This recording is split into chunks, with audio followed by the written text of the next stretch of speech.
10 second.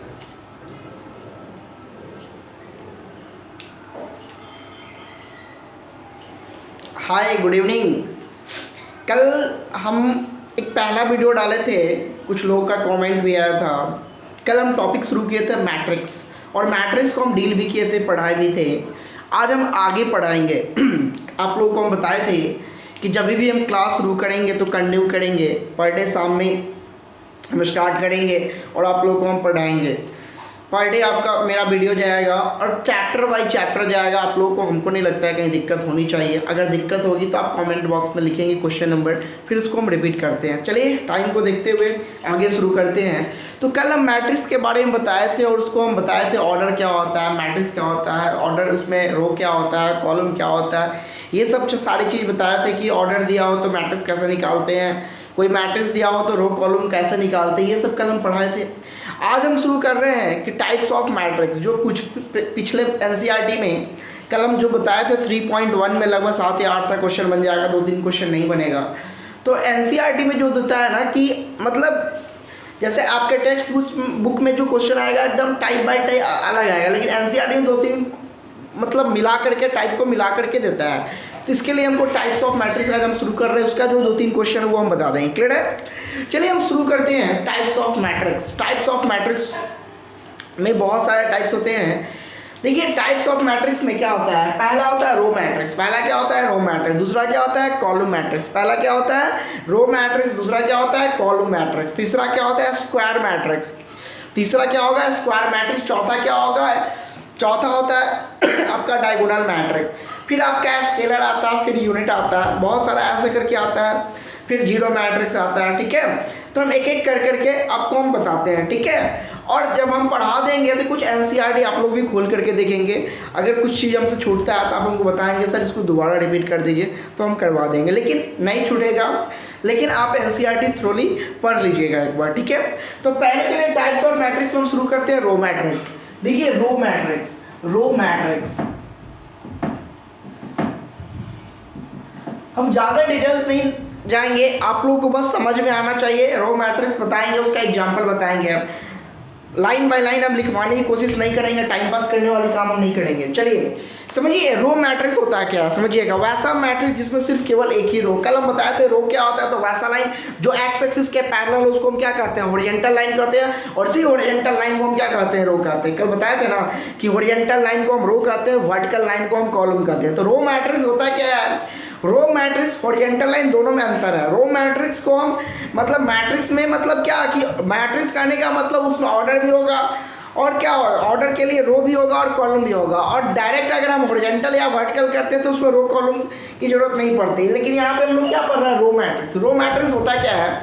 तो वैसा matrix जिसमें सिर्फ केवल एक ही रो हो, वैसा मैट्रिक्स जिसमें सिर्फ केवल एक ही रो हो, तो वैसे मैट्रिक्स को हम रो मैट्रिक्स कहते हैं। फिर समझिए, वैसा मैट्रिक्स जिसमें एक ही रो हो, वैसे मैट्रिक्स को हम क्या कहते हैं? रो मैट्रिक्स कहते हैं। ठीक है, और समझिए रो मैट्रिक्स, वैसा मैट्रिक्स जिसमें सिर्फ केवल एक ही रो। एग्जांपल के तौर पे समझिए कि A इक्वल टू दिया हुआ है 2 4 6, कुछ ऐसा 2 4 6। यहाँ पे समझिए कि ये क्या हुआ, ये पहला रो है, कॉलम की संख्या क्या है? ये पहला है, ये दूसरा है, और क्या है? तीसरा है। तो रो की संख्या आपका हो जाएगा 1, कॉलम की संख्या कितना हो जाएगा? 3। तो ऑर्डर क्या होता है? रो इनटू कॉलम, यानी ऑर्डर आपका जो होगा 1 इनटू क्या हो जाएगा? 3।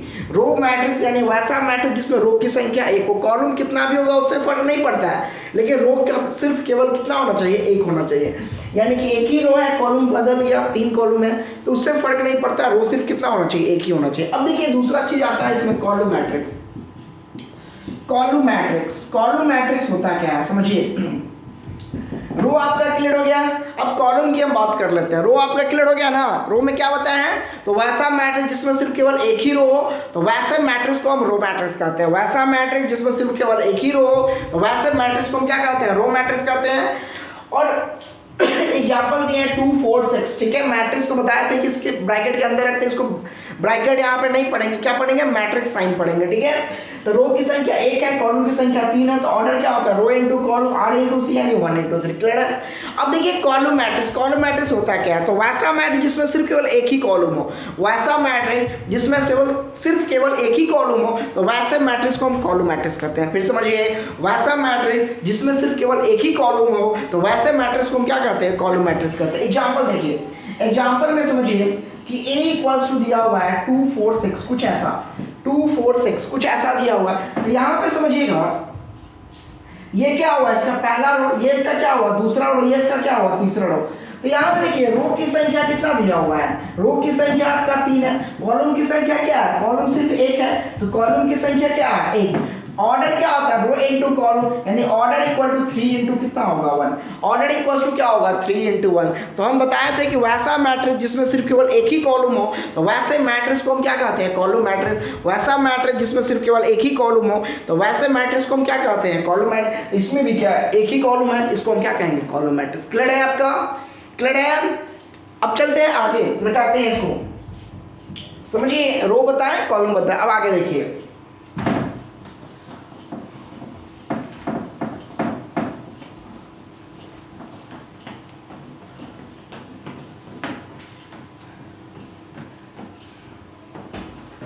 अब समझिएगा, आगे देखते हैं स्क्वायर मैट्रिक्स।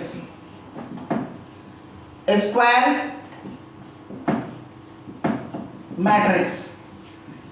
मैट्रिक्स होता क्या है, समझिएगा। स्क्वायर मैट्रिक्स होता क्या है, तो वैसा मैट्रिक्स जिसमें नंबर्स ऑफ रो की संख्या नंबर्स ऑफ कॉलम के इक्वल होता है, तो वैसे मैट्रिक्स को हम स्क्वायर मैट्रिक्स कहते हैं। फिर समझिए, वैसा मैट्रिक्स जिसमें नंबर्स ऑफ रो की संख्या नंबर्स ऑफ कॉलम के इक्वल होता है, तो वैसे मैट्रिक्स को हम स्क्वायर मैट्रिक्स कहते हैं, ठीक है। वैसा मैट्रिक्स जिसमें नंबर्स ऑफ रो की संख्या नंबर्स ऑफ कॉलम के इक्वल होता है, तो वैसे मैट्रिक्स को हम क्या कहते हैं, स्क्वायर मैट्रिक्स कहते हैं। अब समझिए एग्जाम्पल, मतलब क्या होना चाहिए, स्क्वायर मैट्रिक्स में रो बराबर क्या होना चाहिए, कॉलम होना चाहिए।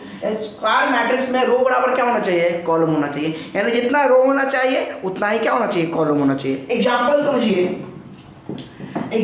समझिए रहेगा 2 4 6 2 4 3 2, कुछ ऐसा। तो रो की संख्या क्या है, ये पहला रो हुआ, ये क्या हुआ दूसरा रो हुआ, ये क्या हुआ पहला कॉलम हुआ, ये क्या हुआ दूसरा कॉलम। तो रो की संख्या कितना दिया हुआ आपका, रो की संख्या 2 है, कॉलम की संख्या कितना है 2। अगर रो को हम m मानते हैं, रो को हम क्या मानते हैं, m मानते हैं, और कॉलम को हम अगर n मानते हैं, तो रो बराबर अगर कॉलम होता है तो क्या होगा, m बराबर कितना होगा, n होगा। रो बराबर कॉलम होता है, तो रो को अगर m मानते हैं तो m बराबर n होता है। यानी कहने का ये मतलब हुआ, स्क्वायर क्या होता है, तो वैसा मैट्रिक्स जिसमें नंबर्स ऑफ रो की संख्या नंबर्स ऑफ कॉलम के इक्वल होगा, तो वैसे मैट्रिक्स को हम स्क्वायर मैट्रिक्स कहते हैं। वैसा मैट्रिक्स जिसमें नंबर्स ऑफ रो की संख्या नंबर्स ऑफ कॉलम के इक्वल होगा, तो वैसे मैट्रिक्स को हम क्या कहते हैं, स्क्वायर मैट्रिक्स कहते हैं, ठीक है। इसमें रो बराबर क्या होगा, कॉलम होता है, रो की संख्या भी 2 है, कॉलम की संख्या 2 है, ऐसे मैट्रिक्स को हम स्क्वायर कर सकते हैं। यानी कि रो बराबर कॉलम अगर नहीं होगा तो वह स्क्वायर नहीं होगा, अगर रो 3 होगा कॉलम 2 होगा तो वह स्क्वायर कभी नहीं हो सकता। स्क्वायर होने के लिए रो बराबर क्या होना चाहिए, कॉलम होना चाहिए। अगर रो को m मानते हैं, कॉलम को n मानते हैं, तो m बराबर क्या होगा, n होगा। ये किस ऑर्डर में है, इसका ऑर्डर आप देखिए, इसका जो ऑर्डर दिया हुआ है क्या है, 2 × 2 ऑर्डर में है। अगर हम 3 × 3 की बात करते हैं, ऑर्डर अगर 3 × 3 के लिए एग्जाम्पल देखते हैं, तो a इक्वल्स टू अगर रहेंगे 7 6 4 5 2 3 2 1 6, कुछ ऐसा। यहाँ पे रो की संख्या कितना है 3, कॉलम की संख्या कितना है 3, ऑर्डर इक्वल्स टू क्या होगा, row into column. Order equals to क्या होगा, row into column. Order equals to row की संख्या क्या है 3 × 3, यानी ऑर्डर इक्वल्स टू क्या होगा, रो की संख्या 3 कॉलम की संख्या 3, यानी जितना रो होगा उतना ही अगर कॉलम होगा, तो वैसे मैट्रिक्स को हम स्क्वायर मैट्रिक्स कहते हैं। फिर समझिए, जितना नंबर्स ऑफ रो होगा उतना ही नंबर्स ऑफ कॉलम होगा, तो वैसे मैट्रिक्स को हम क्या कहते हैं, स्क्वायर मैट्रिक्स कहते हैं। क्लियर है, कोई डाउट है नहीं। चलिए अब आगे देखते हैं। तो अभी हम बताया row matrix, column matrix, order matrix. Row में बताया जिसमें एक ही रो होना चाहिए, कॉलम में बताया जिसमें वैसा मैट्रिक्स जिसमें सिर्फ एक ही कॉलम होना चाहिए, और तीसरा बताया स्क्वायर मैट्रिक्स। स्क्वायर में क्या बताया, रो बराबर क्या होना चाहिए, कॉलम। जितना नंबर्स ऑफ रो होना चाहिए उतना ही नंबर्स ऑफ कॉलम होना चाहिए। अब आगे देखते हैं हम लोग।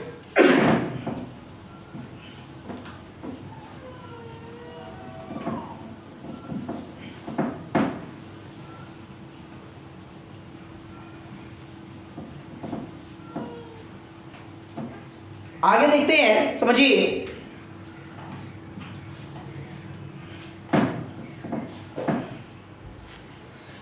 समझिएगा। चौथा है आपका diagonal matrix. Diagonal matrix, diagonal matrix चौथा आपका है डायगोनल मैट्रिक्स। डायगोनल मैट्रिक्स होता क्या है समझिएगा। वैसा मैट्रिक्स जो स्क्वायर, मतलब ऐसा समझिए, डायगोनल को हम समझा रहे हैं कि वैसा स्क्वायर मैट्रिक्स कह सकते हैं कि वैसा मैट्रिक्स जो डायगोनल नहीं बनाता हो, वैसा स्क्वायर मैट्रिक्स जो डायगोनल नहीं बनाता वो जीरो हो जाए, जो डायगोनल नहीं बनाता वो जीरो हो जाए, लेकिन डायगोनली एलिमेंट कुछ ना कुछ हो, ठीक है, डायगोनली एलिमेंट कुछ ना कुछ हो, तो वैसे मैट्रिक्स को हम डायगोनल मैट्रिक्स कहते हैं। फिर समझिए, वैसा स्क्वायर मैट्रिक्स जो डायगोनल नहीं बनाता हो वो जीरो हो जाए, लेकिन जो डायगोनल बनाता हो वो कुछ ना कुछ उसका एलिमेंट हो, तो वैसे मैट्रिक्स को हम क्या कहते हैं, डायगोनल मैट्रिक्स कहते हैं। क्लियर है। Square matrix is said to be क्या, diagonal matrix is every non diagonal element is zero, यानी कि जो एलिमेंट डायगोनल नहीं बनाता हो वो जीरो हो जाए, लेकिन जो डायगोनली एलिमेंट हो कुछ ना कुछ हो, तो वैसे मैट्रिक्स को हम क्या कहते हैं, डायगोनल मैट्रिक्स कहते हैं। अब समझिए एग्जांपल, इसका एग्जांपल समझिए कि a इक्वल्स टू 3 0 0 0 4 0 0 0 5। हम क्या बताए हैं कि वैसा मैट्रिक्स जो डायगोनल नहीं बनाता हो, वैसा मैट्रिक्स जो डायगोनल नहीं बनाता हो, ठीक है, वैसा मैट्रिक्स जो डायगोनल नहीं बनाता हो वो जीरो हो जाए, और जो डायगोनल बनाता हो कुछ ना कुछ एलिमेंट हो। यहाँ पे भी देखिए ये जीरो ही है, ठीक है, तो यहाँ पे ये समझिए ये डायगोनल बना रहा है, ये एलिमेंट जीरो नहीं हो, ये जो डायगोनल बना रहा है ये एलिमेंट जीरो नहीं होना चाहिए, बाकी सारा एलिमेंट जीरो हो, तो वैसे मैट्रिक्स को हम डायगोनल मैट्रिक्स कहते हैं। क्लियर है। फिर समझिए, वैसा मैट्रिक्स जो डायगोनल नहीं बनाता हो वो जीरो हो जाए, लेकिन जो डायगोनली एलिमेंट हो वो कभी जीरो नहीं होता है, तो वैसे मैट्रिक्स को हम डायगोनल मैट्रिक्स कहते हैं। अब इसका ऑर्डर देखेंगे तो रो की संख्या कितना है, 3, कॉलम की संख्या 3, ऑर्डर क्या होगा, रो इनटू कॉलम, ऑर्डर क्या होगा, रो इनटू कॉलम, यानी ऑर्डर क्या होगा 3 इंटू 3, ऑर्डर क्या होगा 3 इंटू 3। डायगोनल समझ में आ गया। वैसा मैट्रिक्स जो डायगोनल नहीं बनाता हो, जो डायगोनल नहीं बनाता उसका सारा एलिमेंट जीरो हो, लेकिन जो डायगोनली एलिमेंट हो वो कुछ ना कुछ हो, तो वैसे मैट्रिक्स को हम क्या कहते हैं, डायगोनल मैट्रिक्स कहते हैं। क्लियर है। अब आगे चलते हैं हम scalar matrix. Scalar matrix, scalar matrix होता क्या है समझिए। स्केलर मैट्रिक्स क्या होता है समझिए, ये भी एक स्क्वायर मैट्रिक्स होता है, ठीक है। स्केलर मैट्रिक्स क्या है, एक स्क्वायर मैट्रिक्स है। स्केलर मैट्रिक्स क्या है, एक स्क्वायर मैट्रिक्स है। डायगोनल भी एक स्क्वायर मैट्रिक्स है, इसमें भी रो की संख्या 3 है, कॉलम की संख्या 3 है, ठीक है। स्केलर भी एक स्क्वायर मैट्रिक्स है, लेकिन इसमें कंडीशन कुछ है। तो स्केलर मैट्रिक्स होता क्या समझिए, वैसा मैट्रिक्स जो डायगोनल नहीं बनाता वो जीरो, सेम डायगोनल जैसा, वैसा मैट्रिक्स जो डायगोनल नहीं बनाता वो जीरो हो जाए सेम, लेकिन जो डायगोनल बनाता हो वो आपस में सारा एलिमेंट सेम हो, जो डायगोनल बनाता हो वो आपस में सारा एलिमेंट सेम हो, तो वैसे मैट्रिक्स को हम स्केलर मैट्रिक्स कहते हैं। फिर समझिए, वैसा मैट्रिक्स नहीं कहेंगे, वैसा स्क्वायर मैट्रिक्स, ठीक है, जो डायगोनल नहीं बनाता वो जीरो, लेकिन डायगोनली एलिमेंट हमेशा सेम होता है, तो वैसे मैट्रिक्स को हम क्या कहते हैं, स्केलर मैट्रिक्स कहते हैं, ठीक है। यानी कि हम कह सकते हैं कि डायगोनल स्केलर हो सकता है, लेकिन स्केलर डायगोनल नहीं हो सकता है, क्योंकि स्केलर में सारा डायगोनल एलिमेंट सेम होना चाहिए, डायगोनल में ऐसा कुछ नहीं है, अलग भी हो सकता है। क्लियर है। अब आप एग्जांपल समझिए, a इक्वल्स टू, अगर हम 3 0 0 लेते हैं, 0 3 यहाँ पे 0 लेना पड़ेगा, 0 0 यहाँ पे 3 होना चाहिए, यानी कि ये जो डायगोनली एलिमेंट है ये हमेशा सेम होना चाहिए, ये जो डायगोनली एलिमेंट है हमेशा क्या होना चाहिए, सेम होना चाहिए। वही बात बताया है कि वैसा स्क्वायर मैट्रिक्स जो डायगोनल नहीं बनाता हो वो जीरो हो जाए, लेकिन जो डायगोनली एलिमेंट हो वो हमेशा क्या होना चाहिए, सेम होना चाहिए। इसका किताबी लैंग्वेज आप लिख सकते हैं, square matrix said to be every non-diagonal element is zero and diagonally element is same are called क्या, स्केलर मैट्रिक्स। क्लियर है। तो सीधा सीधा ठेठ भाषा में समझिए, जो डायगोनल बनाता हो वो हमेशा एलिमेंट सेम होना चाहिए, और जो डायगोनल नहीं बनाता है वो जीरो होना चाहिए, तो वैसे मैट्रिक्स को हम क्या कहते हैं, स्केलर मैट्रिक्स कहते हैं। क्लियर है। अब आगे हम बढ़ते हैं। देखिए एक पहले यहाँ पे इसको हम समझाते हैं। इसमें रो की संख्या 3 है, कॉलम की संख्या 3 है। ऑर्डर क्या होता है? रो इनटू कॉलम। ऑर्डर क्या होगा? Row into column. तो रो की संख्या कितना है? 3 इनटू क्या हो जाएगा? 3। रो की संख्या भी 3 है, कॉलम की संख्या भी 3 है, यानी ऑर्डर क्या हो जाएगा? 3 इंटू 3। यानी कि रो बराबर कॉलम है मतलब स्क्वायर प्रूफ हो गया। रो बराबर कॉलम है मतलब स्क्वायर प्रूफ हो गया। जो डायगोनल नहीं बनाता वो 0 हो गया, जो डायगोनल नहीं बनाता वो 0 हो गया, और डायगोनल एलिमेंट सेम हो गया इसलिए स्केलर हो गया। क्लियर है? अब आगे बढ़ते हैं। अब देखिए, अब आता है नेक्स्ट, समझिए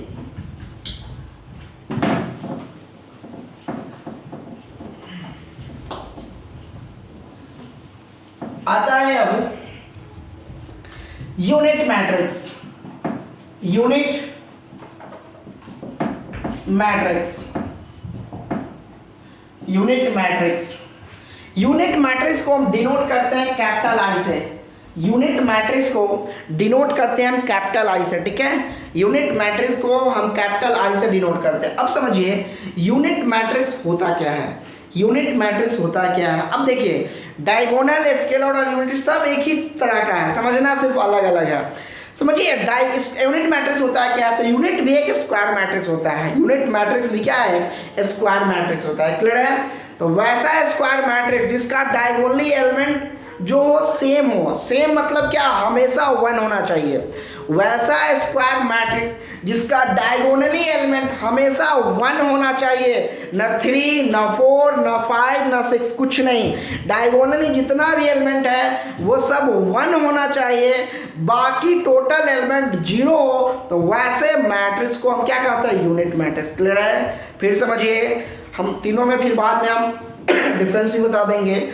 स्केलर मैट्रिक्स क्या आता है? तो वैसा मैट्रिक्स जो डायगोनल नहीं बनाता हो 0 हो जाए, लेकिन डायगोनली एलिमेंट हमेशा यूनिटी होना चाहिए। यूनिटी मतलब 1 होना चाहिए, तो वैसे मैट्रिक्स को हम यूनिट मैट्रिक्स कहते हैं। फिर समझिए, वैसा मैट्रिक्स, वैसा स्क्वायर मैट्रिक्स जो डायगोनल बनाता हो वो हमेशा यूनिटी होना चाहिए, यानी कि हमेशा 1 1 बनाना चाहिए। जो डायगोनल नहीं बनाता हो वो हमेशा 0 होना चाहिए, तो वैसे मैट्रिक्स को क्या कहते हैं? यूनिट मैट्रिक्स कहते हैं। और यूनिट मैट्रिक्स को हम आई से डिनोट करते हैं। यूनिट मैट्रिक्स को हम आई से डिनोट करते हैं। क्लियर है? तो इसका डेफिनेशन हम किताबी लैंग्वेज में क्या बोलेंगे? Square matrix said to be क्या? Unit matrix if every non diagonal element is 0 and diagonally element is unity, and diagonally element is unity मतलब 1।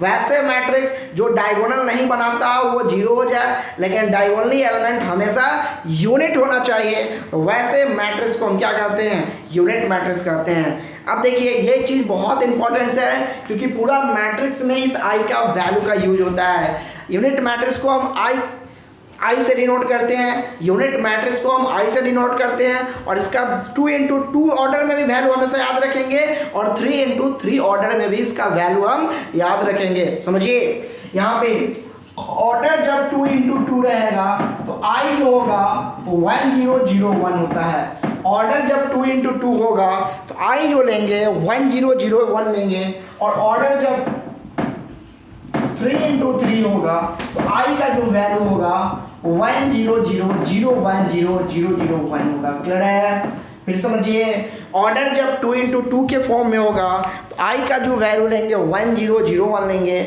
ऑर्डर जब 3 इंटू 3 के फॉर्म में होगा तो 1 0 0 0 1 0 0 0 1 होगा। क्लियर है? ये हमेशा याद रखिएगा, ये बहुत ज़रूरी होता है। ठीक है? अब देखिए, मिटाते हैं इसको। यूनिट मैट्रिक्स समझ गया, इसी में नीचे जगह है। देखिए, इसके बाद होता है जीरो मैट्रिक्स, जीरो या नल मैट्रिक्स।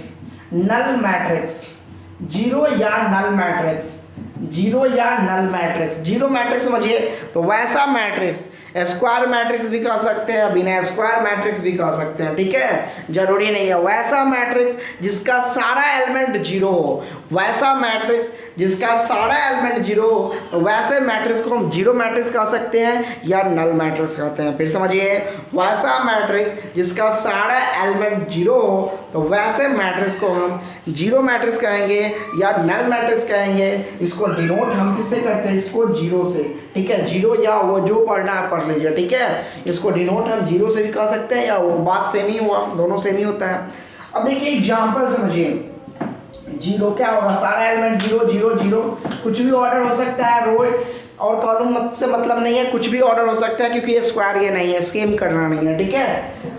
तो ये क्या होगा, रो की संख्या कितना है 3, कॉलम की संख्या कितना है, रो की संख्या 2 है और कॉलम की संख्या 3 है, तो ऑर्डर क्या हो जाएगा 2 × 3, ऑर्डर क्या हो जाएगा 2 × 3, क्लियर है। तो वैसा मैट्रिक्स जिसका सारा एलिमेंट जीरो हो, उस मैट्रिक्स को क्या कहते हैं, जीरो मैट्रिक्स या नल मैट्रिक्स, इसको डिनोट करते हैं जीरो से। कोई डाउट है नहीं ना।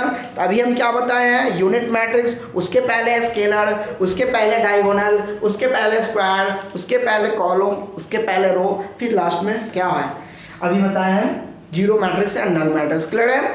अब जो बचेगा, एक दो चीज़ जो बचेगा, आप लोग किताब से पढ़ लीजिएगा उसको अच्छे से, मेनली यही सब है टाइप में, उसको जो बचेगा उसको अच्छे से आप लोग पढ़ लीजिएगा, खुद से भी पढ़िएगा, जो नहीं समझ में आएगा वो हम बता देंगे।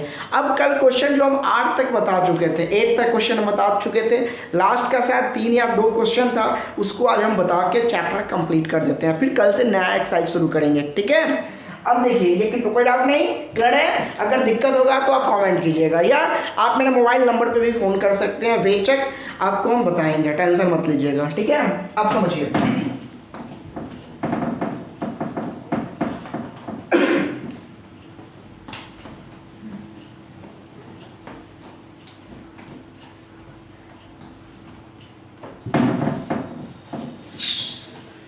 समझिए।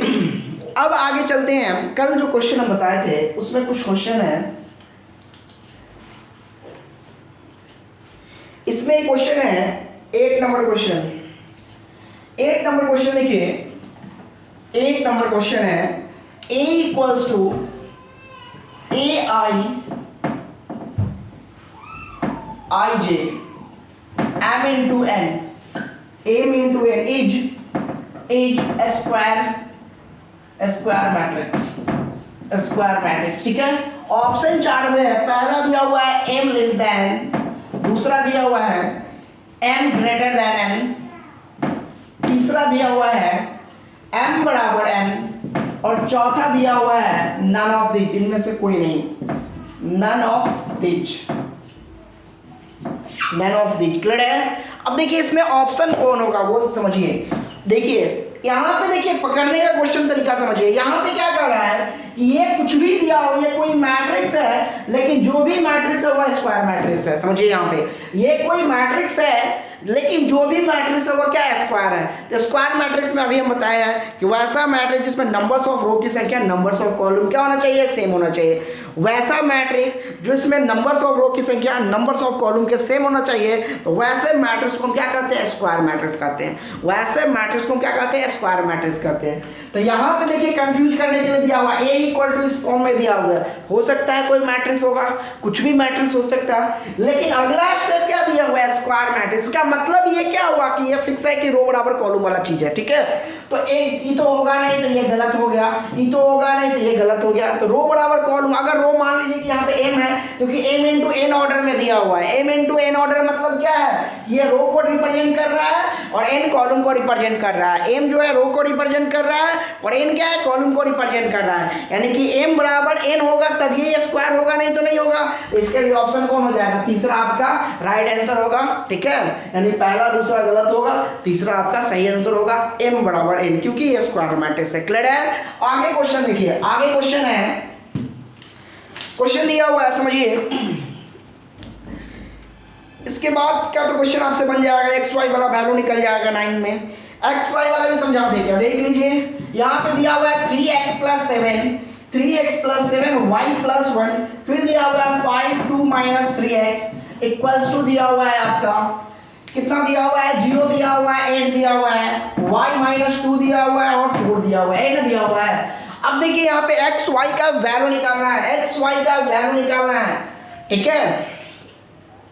एक्स वाई का वैल्यू निकालना सिंपल है, ये बराबर ये कर दीजिए तो क्या होगा, 3x + 7 बराबर 0, तो 3x = -7, तो x बराबर -7/3, ठीक है। दूसरा देखिए y का वैल्यू निकालना है, तो ये बराबर ये कर दीजिए, y + 1 = 8, तो y = 8 - 1, तो y = 7, ठीक है। सामने बराबर सामने, यानी कि पहला को फर्स्ट से कंपेयर करेंगे, दूसरा को दूसरे से, तीसरा को तीसरे से, चौथा को चौथे से, ये होता है इक्वल मैट्रिक्स, जो अभी हम नहीं बताया, जस्ट अभी बता देते हैं। इक्वल मैट्रिक्स क्या होता है कि वैसे कोई दो मैट्रिक्स तभी इक्वल हो सकता है जिसमें नंबर्स ऑफ रो की संख्या नंबर्स ऑफ सामने वाले मैट्रिक्स के सेम होना चाहिए, ठीक है। अब कंपेयर हम सेम करेंगे, यानी कि मान लीजिए कि ये इक्वल तब होगा जैसे ये कोई मैट्रिक्स है, इसका जितना ऑर्डर होना चाहिए, ये कोई दूसरा मैट्रिक्स है, इन दोनों मैट्रिक्स का ऑर्डर सेम होना चाहिए। अगर ये 2 × 2 फॉर्म में है तो ये भी 2 × 2 फॉर्म में होना चाहिए। अगर ये 3 × 3 फॉर्म में है तो ये भी 3 × 3 फॉर्म में है। ऐसा नहीं है कि स्क्वायर फॉर्म में होगा, ये अगर 4 × 5 के फॉर्म में होगा तो इसको भी 4 × 5 के फॉर्म में होना चाहिए। तो ये क्या होना चाहिए, अभी हम बताएं कि कोई दो मैट्रिक्स इक्वल तब हो सकता है, कोई भी दो मैट्रिक्स इक्वल तब हो सकता है जब दोनों मैट्रिक्स का ऑर्डर सेम होना चाहिए, ठीक है। उसके बाद दोनों तरफ कंपेयर करेंगे, ठीक है, दोनों तरफ, यानी कि पहला वाले को पहला के साथ, दूसरा वाले को दूसरा के साथ सेटिंग करेंगे, तीसरा वाले को तीसरा के साथ और चौथा वाले को चौथा के साथ, सबको एक दूसरे के साथ सेटिंग करके हम वैल्यू निकालेंगे, ठीक है। ऐसे मेरा x का भी वैल्यू निकल जाएगा और y का भी वैल्यू निकल जाएगा, कोई डाउट नहीं है।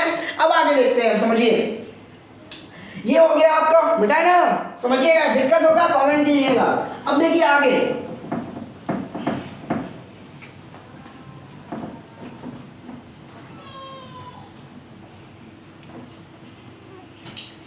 चलिए अब देखिए आगे नेक्स्ट क्वेश्चन है आपका, आगे देखिए क्वेश्चन है आपका एक 10 नंबर क्वेश्चन है, हर साल बच्चा से पूछता है, आप भी देखिए पूछेंगे ही। क्वेश्चन दिया हुआ है कि कोई मैट्रिक्स है, देखिए इसमें भी घुमाने वाला चीज है, ऑप्शन दिया हुआ है, कोई मैट्रिक्स है जिसका ऑर्डर दिया हुआ है आपका 3 × 3, कोई मैट्रिक्स है जिसका ऑर्डर दिया हुआ है 3 × 3, तो ऑल पॉसिबल मैट्रिक्सेस दिखाना है इसमें। मतलब ऑप्शन दिया हुआ है, क्या हो सकता है कि 27 आंसर होगा, कि दूसरा 18 होगा, कि तीसरा जो होगा वो 81 होगा, या चौथा होगा 512 होगा। कौन सा मैट्रिक्स के लिए ये पॉसिबल होगा, तो समझिए, कड़ा है कोई मैट्रिक्स है जिसका ऑर्डर दिया हुआ है 3 × 3, ठीक है, तो मैट्रिक्स के लिए इसमें से कौन ऑप्शन पॉसिबल है। फिर समझिए, कोई मैट्रिक्स है जिसका ऑर्डर दिया हुआ है 3 × 3, तो अब ये कह रहा है क्वेश्चन में कि इसके लिए कौन, वो जो मैट्रिक्स है उसके लिए इसमें से कौन सा ऑप्शन पॉसिबल होगा। यहाँ पे देखिए समझने वाली बात है कि ऑर्डर आपका 3 × 3 दिया हुआ है, ऑर्डर क्या दिया हुआ है 3 × 3, तो ये फिक्स है कि इसमें टोटल नंबर्स ऑफ एलिमेंट कितना होगा। टोटल नंबर्स ऑफ एलिमेंट की अगर बात किया जाए, एलिमेंट की बात किया जाए तो कितना होगा, 9 होगा। टोटल नंबर्स ऑफ अगर एलिमेंट की बात किया जाए तो कितना होगा, समझिए, कोई मैट्रिक्स है, फिर बता रहे हैं क्वेश्चन को, कोई मैट्रिक्स है जिसमें ऑर्डर दिया, जिसका ऑर्डर दिया हुआ है 3 × 3, कोई मैट्रिक्स है जिसका ऑर्डर दिया हुआ है 3 × 3, तो उस मैट्रिक्स के लिए इसमें से कौन सा ऑप्शन होगा। तो यहाँ पे समझिए कि ऑर्डर दिया हुआ है 3 × 3, ऑर्डर क्या दिया हुआ है 3 × 3, तो ऑर्डर 3 × 3 दिया हुआ है, तो टोटल नंबर्स ऑफ पहले एलिमेंट निकालेंगे, टोटल नंबर्स ऑफ क्या निकालेंगे, पहले एलिमेंट निकालेंगे कि उस मैट्रिक्स में कितना एलिमेंट होना चाहिए। तो एलिमेंट निकालने के लिए क्या करते हैं कि रो को कॉलम से मल्टीप्लाई करते हैं, रो को कॉलम से मल्टीप्लाई करते हैं। तो ऑर्डर इक्वल टू क्या होता है, ऑर्डर इक्वल्स टू क्या होता है, ऑर्डर बराबर रो इनटू कॉलम, ऑर्डर बराबर क्या होता है रो इनटू कॉलम, और ऑर्डर गिवन दिया हुआ है 3 × 3, मल्टीप्लाई दोनों को करेंगे तो कितना आएगा 9, मल्टीप्लाई करेंगे तो कितना आएगा 9। अब क्या करेंगे, चारों ऑप्शन को हम तोड़ेंगे, ठीक है, चारों ऑप्शन का फैक्टर तोड़ेंगे, जिसमें 9 एलिमेंट आएगा वही आपका आंसर होगा। यहाँ पे समझिए, पहला 27 है तो क्या होगा 3 × 3 × 3, इसमें कितना ऑप्शन आया 3, इससे अलावा कुछ नहीं टूट सकता है, यानी कि ये आपका गलत है, ठीक है। दूसरा क्या दिया हुआ 81 के लिए देखिए, 81 को तोड़ेंगे तो 2 × 3 × 3, 3 या 9 2 या कितना 18, कितना ऑप्शन आया 3, ये भी गलत है क्योंकि हमको 9 वाला आंसर सही होना चाहिए ना। चौथा देखिए आपका 81 है, 81 को तोड़ेंगे तो क्या होगा 3 × 3 × 3 × 3, यही ना, 3 × 9 = 27 81, कितना ऑप्शन आया 4, यानी ये भी मेरा सही है। तो सही कौन होगा, तो ये आपका 512 ही राइट आंसर। अब देखिए कैसे आएगा, तो 512 को तोड़ेंगे, तोड़िए क्या होगा 2 × 2 × 2 × 2 × 2 × 2 × 2 × 2 × 2 बराबर कितना 9 एलिमेंट आया। मल्टीप्लाई करके देखिए, 2 दूना 4 दूना 8 दूना 16 दूना 32 दूना 64 दूना 128 दूना 200, जो भी होगा गुना कितना 512 आ जाएगा, यानी कितना आ गया, इसमें 9 एलिमेंट आया, 9 एलिमेंट आया, मतलब तीसरा ऑप्शन आपके लिए सही है। क्लियर है, कोई डाउट है बोलिए, कोई भी डाउट है तो बोलिए। देखिए क्लियर है। अब समझिए, तो आपका पहला एक्सरसाइज जो है 3.1 आपका खत्म हो गया। 3 पॉइंट कल हम स्टार्ट किए थे और आज हम पढ़ाए हैं, दोनों में आपका 3 पॉइंट का लगभग हम 80% क्वेश्चन बता दिए हैं, क्योंकि कल हम थ्योरी में बहुत सारा क्वेश्चन करवा दिए थे और रेस्ट क्वेश्चन आज जो बचा हुआ था वो हम करा दिए हैं, टाइप्स ऑफ मैट्रिक्स भी पढ़ा दिए हैं। कल हम आगे 3.3 स्टार्ट करेंगे। अगर किसी प्रकार को प्रकार का किसी भी स्टूडेंट को अगर दिक्कत होगा तो आप हमको बताइएगा। अभी फ़िलहाल हम 30 मिनट का ही वीडियो डालेंगे ताकि आप लोगों को आसानी से हो जाए। उसी में 30 मिनट में आपको हम अच्छे से समझाएंगे, धीरे धीरे कर करके हम फिर आगे बढ़ेंगे। ठीक है, तो आज रहने देते हैं। आप लोग थोड़ा सा अच्छा वीडियो लगेगा तो इसको सब्सक्राइब कर दीजिएगा और शेयर कर दीजिएगा। जो लोग मतलब सब्सक्राइब कर दिए दोबारा करेंगे नहीं तो इसको थोड़ा सा शेयर कर दीजिए। तो आज रहने देते हैं, थैंक यू।